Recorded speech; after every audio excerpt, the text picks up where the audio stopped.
नमस्कार, प्रणाम। क्लास 10 के सभी स्टूडेंट को मेरे तरफ से नमस्कार।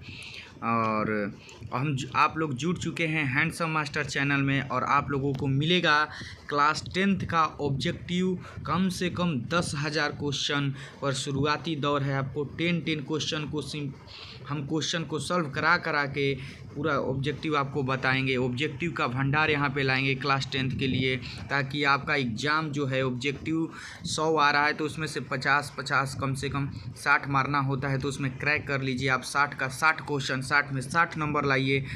और यहाँ पे जो है एक क्वेश्चन को हम सॉल्व करा के बताएंगे जितने ऑब्जेक्टिव हैं। तो तब तक से मेरे चैनल को आप जुड़ चुके हैं तो मेरे चैनल को सब्सक्राइब कर लें, ताकि जो भी वीडियो मैं आपको डालूं आप उसको देखें, और आपका जो है आपके मैथ जो है मैथ में हेल्प करे। तो चलिए स्टार्ट करते हैं। पहला क्वेश्चन दिया हुआ है यहाँ पे आपका कि निम्न में कौन सा केंद्रीय प्रवृत्ति की माप नहीं है।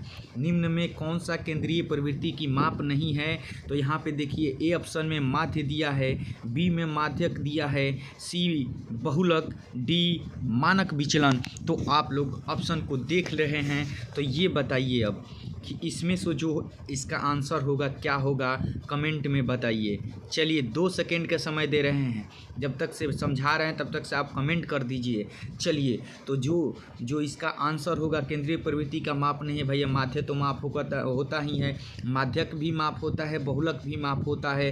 केंद्रीय प्रवृत्ति का माप जो होता है कौन नहीं होता है, तो डी ऑप्शन नंबर मानक विचलन। क्या हो जाएगा यहाँ पे, मानक विचलन। जी हाँ, तो मिलते हैं नेक्स्ट क्वेश्चन दिया हुआ है यहाँ पे आपको क्वेश्चन दिया हुआ है दूसरा। प्रेक्षण 14, 15, 13, 16, 14, 15, 17, 13, 15 का बहुलक है। तो ऑप्शन नंबर ए दिया है 13, b number 14, c number 15, d number 16। तो पहले टाइप देखिए, इस तरह का बहुत सारा क्वेश्चन आएगा। जरूरी नहीं सेम टू सेम ऐसा ही अंक है, लेकिन इसी तरीके का दूसरा अंक रहेगा। तो बहुलक जब बोल देगा निकालने के लिए, तो बहुलक निकालने का तरीका क्या है, सबसे अधिक बार कौन इसमें आया है उसी को हम बहुलक मानते हैं। तो देखिए 14, 15, 13, 16, 14, 15, 17, 13, 15 में सबसे अधिक बार कौन आया है। तो ध्यान से देखिए, इसमें जो है सबसे अधिक बार कौन आया है, 15 आया है। कौन आया है, 15 आया है। देखिए 15 यहाँ भी है, 15 यहाँ भी है, 15 यहाँ भी है, तो 3 बार 15 आया। तो इसमें बहुलकों की संख्या आपकी क्या हो जाएगी, 15। तो ऑप्शन नंबर सी आपका जो है आंसर सही हो जाएगा। तो ऐसे ही आप बहुलक को निकाल सकते हैं। जस्ट देखेंगे ध्यान से कि जो सबसे अधिक बार आया होता है उसी को हम लोग क्या कहते हैं, बहुलक कहते हैं। क्या कहते हैं हम लोग, बहुलक कहते हैं।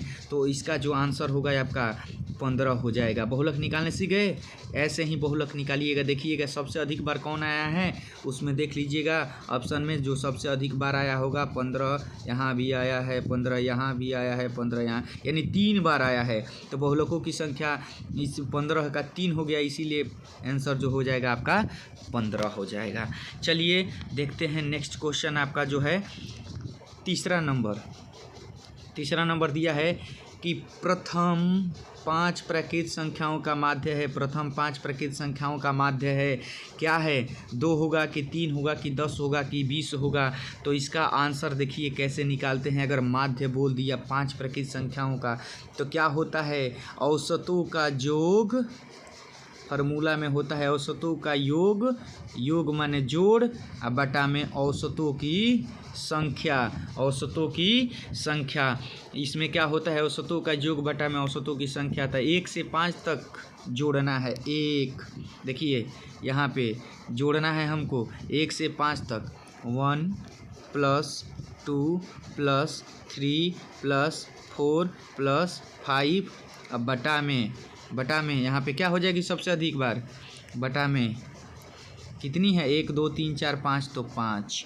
तो भाई साहब देखिए 1 2 जोड़ेंगे तो 3 3 में 3 जोड़ दीजिए, 6 6 में 4 जोड़ दीजिए, 10 10 में 5 जोड़ दीजिए, 15 15। अब 15 बटा में ये 5 है तो 5, इसलिए 3 बार में कट जाएगा, यानी हमारा जो आ गया माध्य जो आ गया हमारा, माध्य जो आ गया, क्या आ गया हमारा माध्य 3 आ गया।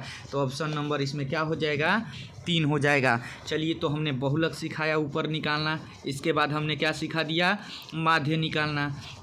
माध्य क्या होता है औसतों का योग बटा में औसतों की संख्या। तो यहाँ पे सबको 1 से 5 तक जोड़ लीजिए और जोड़ने के बाद 5 गो संख्या है तो 5 से भाग दे दीजिए, कटा दीजिए। देखिए क्या रहा है आप इसमें 3 आ जाएगा, तो 3 आपका क्या हो जाएगा आंसर हो जाएगा। देखते हैं चौथा नंबर क्वेश्चन। यहाँ पे चौथा नंबर क्वेश्चन को ध्यान दीजिए। देखिए माध्य पढ़ लिए हम लोग, बहुलक भी पढ़ लिए, अब माध्यक भी निकालने सीख जाएंगे, यहीं से निकालने सीख जाएंगे। दिया है चौथा नंबर क्वेश्चन में कि प्रेक्षण 8, 12, 7, 14, 6, 13, 15 का माध्यक है। तो भैया हमने देखा बहुलक को निकालना, जो सबसे अधिक 12 है बहुलक निकल जाता है, माध्य जो होता है जोड़ देंगे तो माध्य निकल जाता है, औसतों का योग करके पूरा जितना संख्या रहेगा उससे भाग दे देंगे तो निकल जाता है। अब यहाँ पे माध्यक कैसे निकलेगा, तो माध्य निकालने का एक ही तरीका है, तो सबसे आसान है। और इसमें क्या करते हैं, जितना प्रेक्षण दिया रहेगा, ये जितना दिया है प्रेक्षण, इसको क्या करेंगे आरोही क्रम बढ़ते क्रम में सजा देंगे। तो बढ़ते क्रम में सब क्या होता है, सबसे छोटा सा लिखते हैं, तो सबसे छोटा इसमें 6 है तो 6 लिख दिए। इसके बाद इसमें क्या है 7 है तो 7 लिख दिए। इसके बाद इसमें क्या है 8 है तो 8 लिख दिए। इसके बाद इसमें क्या है 12 है तो 12 लिख दिए। इसके बाद इसमें क्या है 13 है तो 13 लिख दिए। 14 है तो 14, 15 है तो 15। इस तरीके से हमने लिख दिया। इस आरोही क्रम में हमने सजा दिया, बढ़ते क्रम में हमने क्या कर दिया यहाँ पे सजा दिया। अब क्या करते हैं जोड़ा बनाते हैं, जोड़ा नहीं यहाँ पे अधिक से अधिक संख्याओं का जोड़ा बनाते हैं। देखिए इधर भी 3 और इधर भी 3, बीच में बच गया आपका जो है कौन बच गए फलाना जी 12। कौन बच गए 12। देखिए इधर भी आरोही क्रम में सजाए, इधर बच गए, इधर से 3 बीच में कौन बच गए 12। तो 12 आपका क्या हो जाएगा आंसर हो जाएगा। तो प्रेक्षणों इतना का माध्यक तो क्या हो जाएगा 12। तो हमने आपको सिखा दिया माध्यक कैसे निकाला जाता है। तो सबसे पहले आरोही क्रम में सजा लीजिए, जोड़ा बना लीजिए 3 का, और इसके बाद जो बीच में अकेले बच जाएगा यहीं आपका आंसर हो जाएगा। तो हमने आपको सिखा दिया माध्य कैसे निकलेगा, माध्यक कैसे निकलेगा, बहुलक कैसे निकलेगा। ठीक है, तो अब देखते हैं हम लोग 6वां नंबर क्वेश्चन। अरे 4 नंबर क्वेश्चन देख लिए, अब चलते हैं हम लोग 5वां नंबर क्वेश्चन को देखते हैं। ठीक है, 5वां नंबर क्वेश्चन पे ध्यान दीजिएगा। 5वां नंबर क्वेश्चन को हम लोग देखते हैं। 5वां नंबर क्वेश्चन यहाँ पे दिया हुआ है कि माध्य का तिगुना और माध्य का दोगुना का अंतर बताइए। अंतर बताइए, माध्य का तिगुना और माध्य का दोगुना का अंतर बताइए। तो देखिए इसमें जो होता है इसका दोनों का माध्यक हो और माध्य जब भी दिया रहे, माध्य दिया रहे माध्यक दिया रहे, दोनों का अंतर बोल देगा तो डायरेक्ट हम आपको बताते हैं बहुलक आंसर हो जाएगा। क्या हो जाएगा बहुलक। बहुलक आपका आंसर हो जाएगा। क्या हो जाएगा आपका आंसर बहुलक। तो ऑप्शन नंबर इसमें क्या मार दीजिएगा सी। घबरा के नहीं, मैथ को तो घबरा के पढ़ना ही नहीं है, समझ समझ के। लेट हो थोड़ा सा वीडियो लंबा जाएगा लेकिन एकदम समझा के करेंगे काम। जब भी माध्यक दिया रहे, जब भी माध्यक दिया रहे, माध्य दिया रहे, दोनों दिया रहे और कहेगा इसका अंतर, तो अंतर क्या होता है बहुलक होता है, ध्यान रखिएगा। चलिए ए भुजा वाली 6 नंबर क्वेश्चन को देखते हैं हम। ए भुजा वाली समबाहु त्रिभुज का क्षेत्रफल है। ए भुजा वाली समबाहु त्रिभुज का क्षेत्रफल क्या होता है, तो यहाँ पे फॉर्मूला हम आपको लिख देते हैं कि समबाहु त्रिभुज का क्षेत्रफल क्या होता है, पहले से ही जानिए। √3/4 भुजा स्क्वायर। तो भैया भुजा के जगह पे क्या दे दिया है, भुजा के जगह पे ए दे दिया है, तो ए स्क्वायर भुजा के जगह पे केवल ए रख देंगे तो √3/4 ए स्क्वायर। ये फार्मूला हमारा हो गया कि नहीं। ए भुजा दिया था तो ए लिख दिए। तो यहाँ पे ध्यान से देखिए, यहाँ पे ध्यान से देखिए, ए भुजा वाली समबाहु त्रिभुज का क्षेत्रफल देखिए कहाँ लिखा हुआ है √3/4 ए स्क्वायर। तो ऑप्शन नंबर सी में लिखा हुआ है √3/4 ए स्क्वायर। तो आपका जो आंसर हो जाएगा √3/4 ए स्क्वायर। कहीं दिक्कत हो रही है आपको मैथ में, कमेंट करके बताइए, और आप भी बताइए कि हाँ ये जानते थे हम सर, ये मेरे को समझ में आ रहा है। ठीक है, अब नेक्स्ट क्वेश्चन को हम लोग देख लेते हैं यहाँ पे। ठीक है, नेक्स्ट क्वेश्चन को देख लेते हैं यहाँ पे हम लोग। चलिए थोड़ा सा इरेज कर लें। 10,000 क्वेश्चन को हम बनवाएंगे, बता दिए हैं तो बता दिए हैं, बोल दिए हैं एकदम। बच्चों को जाते जाते एकदम रोज़ या मेरा वीडियो देखते रहिए, एकदम मैथ का जो भी ऑब्जेक्टिव क्वेश्चन होगा ऑल टू ऑल समझाएंगे।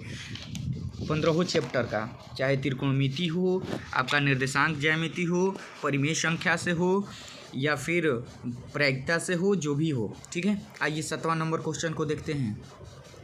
7 नंबर क्वेश्चन में आपका जो दिया है, बोला है कि यदि वृत्त की परिधि और वर्ग का परिमाप और वृत्त की परिधि दोनों 88 सेंटीमीटर के बराबर हो, दोनों 88 यानी परिधि, वृत्त की परिधि भी 88 दे दिया, वृत्त वाला भी परिधि और वर्ग का भी परिमाप हमको 88 दे दिया।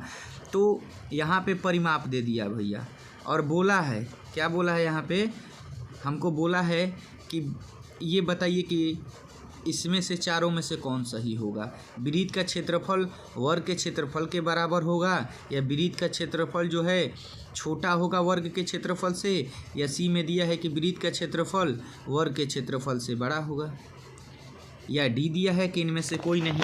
तो ध्यान से यहाँ पे पहले हम लोग समझ लेते हैं।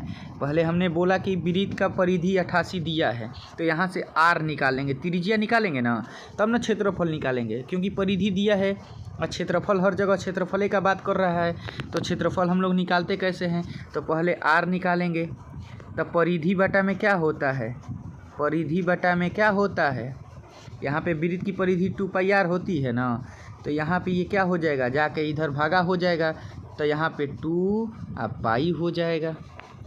तो यहाँ से पहले आर निकाल लेंगे, ठीक है, क्या निकाल लेंगे हम लोग, आर निकाल लेंगे। आर निकालने के बाद पाई आर स्क्वायर वृत्त का क्षेत्रफल होता है, इस पे वृत्त का क्षेत्रफल पे आर का मान निकाल के बैठा देंगे।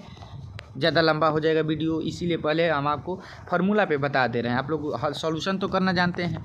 इसके बाद उसी तरीके से आप वर्ग के परिमाप क्या होता है, 4 इंटू साइड होता है, 4 इंटू साइड होता है। तो यहाँ से आप भी, और वृत्त का परिमाप हम दे दिया है, वर्ग का परिमाप 88, तो ये 4 गुणा में है, इधर आएगा तो भागा में 22 हो जाएगा, यानी साइड हमारा 22 हो गया।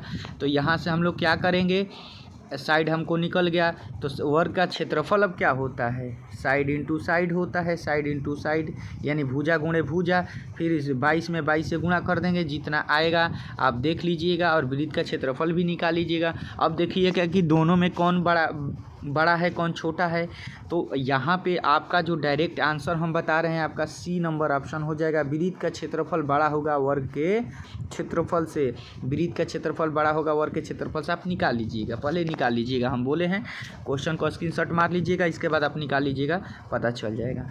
और चलिए 8वां नंबर क्वेश्चन को देख लेते हैं हम लोग। 8वां नंबर क्वेश्चन को, यदि किसी घन का प्रत्येक किनारा ए इकाई का हो, घन का किनारा दिया है, यहाँ पे हमको क्या निकालना है, ए इकाई दे दिया है, तो उसका विकर्ण क्या होगा, विकर्ण हमको बताना है, विकर्ण क्या होगा, तो विकर्ण क्या होगा बताइए।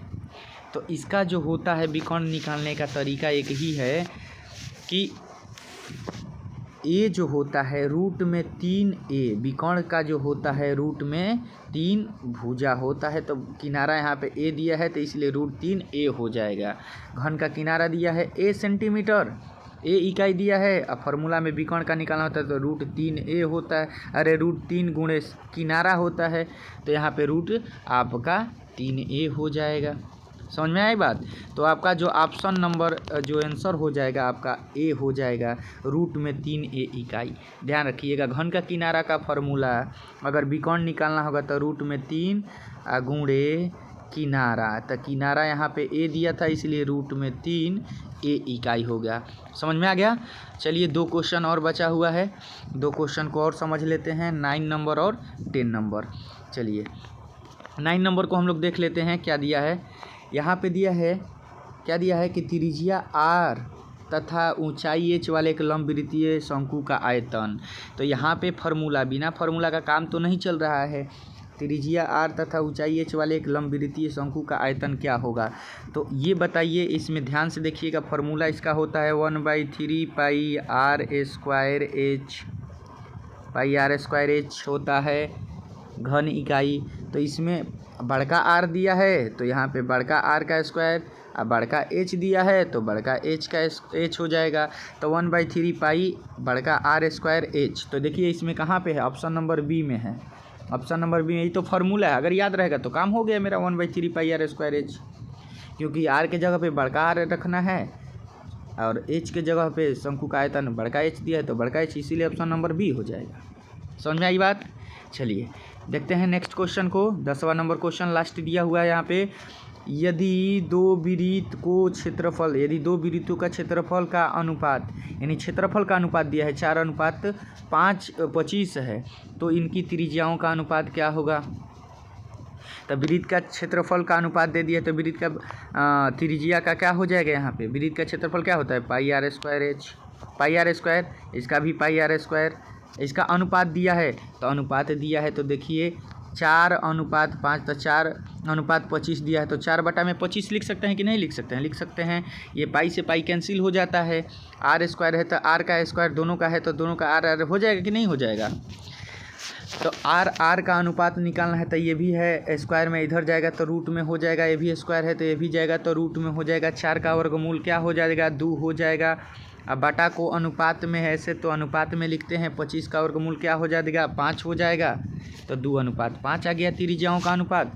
तो देखिए 3:5:2 1:5 और डी में दिया है 2:5। तो हमारा ऑप्शन नंबर क्या हो जाएगा, डी ही आंसर हो जाएगा। समझ में आई बात। कैसे कैसे क्वेश्चन को सॉल्व किया जा रहा है, कैसे कैसे निकाला जा रहा है। 10 ही क्वेश्चन को कराएंगे क्योंकि यही वीडियो जो है हमारा कम से कम 16-17 मिनट का हो चुका है। मिलते हैं हम लोग, लेकिन हाँ इसलिए कि समझा के बनाया जा रहा है। कल हम लोग लेकर आएंगे 11 से 20 क्वेश्चन, तो इसीलिए मेरे चैनल को सब्सक्राइब कर लीजिए ताकि वो 11 से जो 20 क्वेश्चन है वो आपको छूटे ना। क्योंकि ये देखिए बुक ही से ही रहेगा, NCERT से भी रहेगा और प्लस में KC सिन्हा से भी रहेगा, आलोक प्रकाशन से भी रहेगा, ताकि आपका जो है होल पूरा चारों तरफ से जो है वीडियो आपका जो क्या बोला जाए कि अगर 10 क्लास में आप एग्ज़ाम देने जाते हैं बोर्ड का 2024 में, तो आपका कोई दिक्कत नहीं रहे। मैथ में तो कम से कम 100 में 100 लाइए। सब्जेक्टिव भी बताएंगे, निर्देशांक ज्यामिति का आपका होता है, ज़्यादा से ज़्यादा क्वेश्चन आते हैं, फिर आपका त्रिकोणमिति से आते हैं, तो हम टोटल क्वेश्चन को सॉल्व कराएंगे, ठीक है। लेकिन थोड़ा सा समय चाहिए मेरे को। अभी शुरुआत की हैं, अभी 10 क्वेश्चन है। 10 क्वेश्चन के बाद हम क्या करेंगे, 11 से 20 क्वेश्चन कल सॉल्व करते हैं। और अभी नए जुड़े हैं तो मेरे चैनल को प्लीज़ सब्सक्राइब कर लीजिए ताकि आपको जो है मैथ बनाने में मेरा वीडियो जो है हेल्प करे। धन्यवाद।